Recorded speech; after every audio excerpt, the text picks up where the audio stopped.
Bonjour à tous et bienvenue dans cette nouvelle vidéo. Aujourd'hui, on va parler de multipotentialité, du HPI et du trouble bipolaire. Donc pourquoi j'ai mis tout ça ensemble? C'est parce que bien longtemps, j'ai pensé que j'étais multipotentiel. Donc j'ai commencé un peu ma quête justement en faisant des tests de QI, en me disant que c'était peut-être ça mon problème. Et effectivement, les tests ont démontré que j'étais HPI, mais que j'étais freinée par mon TDAH. Mais avant ça, je m'étais totalement reconnue dans l'effet, il me semble qu'elle appelait ça les scanners ou les jumpers, je ne sais plus. En tout cas, au moment où la multipotentialité est vraiment ressortie dans les vidéos, etc., forcément, je me suis complètement reconnue. Et effectivement, que ce soit dans le haut potentiel ou le TDAH, on est des personnes très curieuses. On a besoin d'avoir plusieurs projets en même temps. On a besoin de nourriture intellectuelle. Et effectivement, ça ressemblait beaucoup à qui j'étais. Le seul problème pour moi en mettant ces étiquettes de multipotentiel qui sautent à chaque fois d'un projet à un autre, beaucoup disaient que c'était normal et qu'il fallait accepter ce fonctionnement-là et qu'en fait c'était une bonne chose, qu'il fallait l'embrasser tout simplement, que c'était un talent, quelque chose de bien parce qu'on était très adaptable, etc. Mais aujourd'hui, en fait, avec le recul et ce fameux diagnostic de bipolaire, je vois les choses quand même autrement. Et cette fameuse multipotentialité m'a en fait desservie parce que le fait que j'aille dans tous les sens, c'était plutôt un symptôme de cette bipolarité. Donc encore une fois, je ne jette la pierre à personne. Je sais qu'il y a des personnes dont c'est vraiment le fonctionnement, mais là, on va voir un peu la nuance à faire et les distinctions à faire entre multipotentiel, c'est cool, et bipolaire. Donc une question importante qu'il faudrait venir se poser à ce sujet, c'est est-ce que sur la durée, j'arrive à construire quelque chose? Est-ce que j'ai des signes de progression? Ou au contraire, est-ce que je lance plein de trucs et que je vais jamais au bout et qu'au final, je ne vois jamais le fruit de mes efforts? Parce que toute la question est là de faire attention s'il n'y a pas un problème sous-jacent. Et d'ailleurs, faire attention justement à ne pas passer à côté d'autre chose. Car de nouveau, c'est comme tout, si ça devient un inconvénient, si on n'arrive pas à réaliser quelque chose et que ça dure dans le temps, bien sûr, on ne parle pas de se planter une première fois, on sait tous qu'il y a une courbe d'apprentissage et qu'il faut de la résilience, qu'il faut répéter les actions et qu'on n'apprend pas tac du jour au lendemain. Mais ici, je viens vraiment parler de s'il y a une souffrance, s'il y a un impact dans votre vie. Si par exemple, vous n'arrivez pas à avoir un salaire fixe, si vous n'arrivez pas à trouver un job, si vous n'arrivez pas à garder un emploi, quand ça vient impacter comme ça vraiment les bases, et ben en fait, la question c'est de se poser, de venir se questionner, de se dire il y a quelque chose qui va pas, venir solliciter vraiment un avis extérieur et de demander encore une fois à un médecin, un psychologue, un psychiatre, quelqu'un qui s'y connaît et pour qui c'est vraiment le métier, l'expertise, demander est-ce que c'est vraiment normal d'avoir autant de problèmes à construire sa vie? Est-ce que c'est pas en fait le signe d'un vrai problème? Et de pas se laisser démonter et de vraiment venir expliquer non mais moi ça a un réel impact dans ma vie, regardez ça se répète, il y a une forme de répétition, il y a une forme de durée, ça me pose problème, j'en souffre au quotidien. Et ne laissez personne vous dire que votre souffrance n'est pas adaptée. Vraiment, il faut écouter sa souffrance. C'est un appel à l'aide. Il n'y a pas une souffrance plus légitime qu'une autre. Et justement, venir agir vraiment là-dessus avant toute autre chose. Par exemple, qu'est-ce qui fait que je fais des burn-out à répétition comme ça? Pourquoi je me sens toujours triste? Pourquoi il y a un vide dans moi? Pourquoi je n'arrive pas à garder une relation? Pourquoi oui, je garde jamais un emploi assez longtemps? Ça peut être tout simplement pourquoi c'est aussi difficile de faire les choses, qui au final c'est la vie quotidienne, courante. Pourquoi les autres aussi se posent la question, pourquoi les autres y arrivent et pas moi?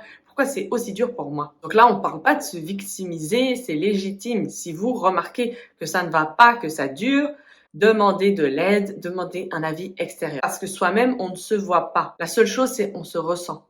On sent qu'il y a un problème. On sent que ça va pas. Et il nous faut quelqu'un de l'autre côté. C'est comme quand on dit il y a une bouteille. Si on est dans la bouteille, on peut pas lire l'étiquette. Il faut quelqu'un de l'extérieur pour voir l'étiquette et nous dire ce qui va pas. Et en psychiatrie, justement, on peut avoir des combos. On peut avoir justement TDAH, bipolaire et HPI. Et ensemble, ça donne un truc assez fou. Et certains troubles vont venir masquer d'autres troubles ou vont venir les augmenter, les amplifier. Donc effectivement, c'est tout un métier de savoir démêler tout ça, ce sac de nœuds et de venir aider la personne, poser un traitement, un diagnostic, etc. Et le problème, c'est quand on est en souffrance comme ça, en errance médicale pendant des années, on est prêt à tout pour aller mieux, on est prêt à croire à un peu toute solution magique comme ça, rapidos, et se dire, en fait, c'est juste que je suis multipotentiel. Voilà, je suis comme ça, il faut m'accepter. Oui, mais si dans ta vie, tu construis plein de trucs qui s'écroulent à chaque fois et que sur le long terme, il n'y a pas de stabilité, c'est qu'il y a un problème. Parce que certains multipotentiels brillent, en fait. Ils s'accomplissent dans chaque domaine qu'ils entreprennent. Et ça, c'est ma propre expérience. Peut-être qu'il y a des bipolaires qui ont réussi ça sur la durée, etc. Mais personnellement, encore une fois, je lançais 4 business différents par année. Et encore, c'est ceux que j'avais choisis. Mais je devais faire une vingtaine ou une trentaine de business plans par année, surtout dans mes phases hypomaniaques. En phase hypomaniaque, je pouvais passer toute la nuit à prendre des feuilles A3 et puis à écrire et puis à projeter plein de trucs et que voilà, j'avais les meilleures idées bien sûr. Mais ces idées se sont toutes au fur et à mesure écroulées parce que sur le long terme, j'arrivais pas à les tenir parce qu'il y avait toujours une phase de dépression qui arrivait. Et dans cette phase de dépression, j'y arrivais plus, je détruisais tout. Et d'ailleurs, je suis arrivée chez mon médecin tout dernièrement après la plus grosse dépression que j'ai vécue. Donc c'était en janvier dernier. Plusieurs mois après, je suis venue chez mon médecin en disant en fait, j'y arrive plus. Je savais qu'il y avait que mon psychiatre qui pouvait m'aider parce que là, il me fallait un traitement. Je le sentais dans ma tête, il y avait le feu. Et j'étais là, en fait, il faut éteindre le feu avant toute autre chose. Et je suis arrivée chez lui avec un petit schéma que j'avais réussi à mettre en forme. Pour moi, c'est vrai que ça a été beaucoup autour du business. Ça s'est un peu cristallisé là-dessus, je ne sais pas pourquoi. Mais parce que pour moi, c'était un environnement très stimulant comme ça. Et du coup, je lui avais dessiné vraiment une roue où je disais, je me sens mal, je me sens pas bien, je me débats, j'essaye de trouver un autre projet, je m'accroche à ce projet, ça repart. Je me sens bien, je surfe en fait sur une vague d'excitation pendant un moment. Et après, en fait, ça revient. Je voyais bien que je tournais en rond, en fait, et qu'après, ça revient. Je suis pas bien, je détruis tout, je me dis ouais, je suis pas faite pour ça, c'est pas mon truc en fait, il faut que j'arrête. Et ça repart, je suis pas bien pendant un moment, jusqu'à ce que je trouve un autre projet. Et typiquement, je suis arrivée chez lui en disant, en fait, je suis arrivée à bout de ce système. Donc, il y a une partie de moi, je pense, qui était dans le contrôle, qui a réussi à mettre quelque chose en place, mais une autre partie qui était dépendante, en fait, des phases et des cycles. On a bien souvent l'impression qu'on contrôle, mais en fait, on contrôle très peu. Et du coup, je lui disais, je vois, en fait, ce système que j'ai mis en place, j'arrive à le voir, et en fait, du coup, ça n'a plus aucun sens. Je me projette, je me dis, oui, tu vas trouver un projet, mais de nouveau, tu vas le lâcher.